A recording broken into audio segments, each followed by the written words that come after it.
This is television for the Isles of Scilly, brought to you with Worldwide Financial Planning, Truro and Penwith College, and the Scilly Lottery. From Radio Scilly, this is scillytv.com.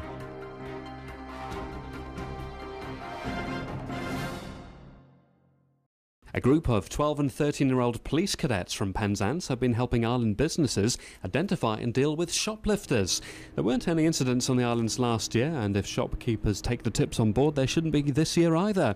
Their leader is Tracy Fuller. And as part of going around dealing with the scenarios, they'll also talk to other shopkeepers, give them some advice and leaflets on shoplifting, so it all feeds in.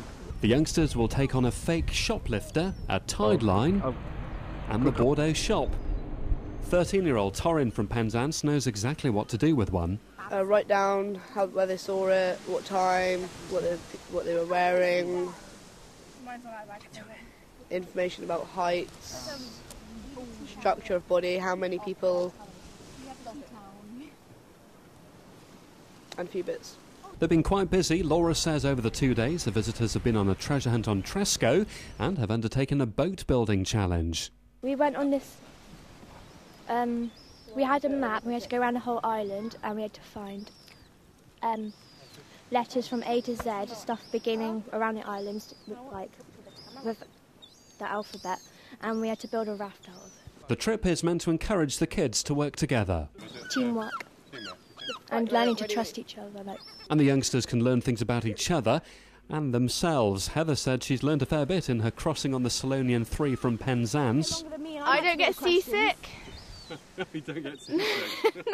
Compared to Penzance, the youngsters find it quiet here, and the visiting cadets have questioned why we need a police team of 4 as it seems so peaceful. I guess that's first impressions though, isn't it? And I think anyone coming into this environment gets that same impression, but no, they're still pretty busy, but in a different type of way. You know, they're not dealing with public order all the time, but they will have to deal with the shoplifting and bits and bobs. So same as the mainland. And the visitors give top marks to Scilly. They think life seems better on this side of the water. Although, we saw some really young people at the park and they were, really free and stuff. They, weren't scared because it's, dead safe here, so... I mean, I know it's, safe in Cornwall and that, but it's, even safer here, if you get me. It's, mega safe. And teenagers don't appear to be so readily criticised on the islands. Well, in Cornwall, you get people walk past and you say hi to them, and they just walk straight past and snarl at you. Over here, you say hi and they say hi back, or they ask you how you are or what you're doing.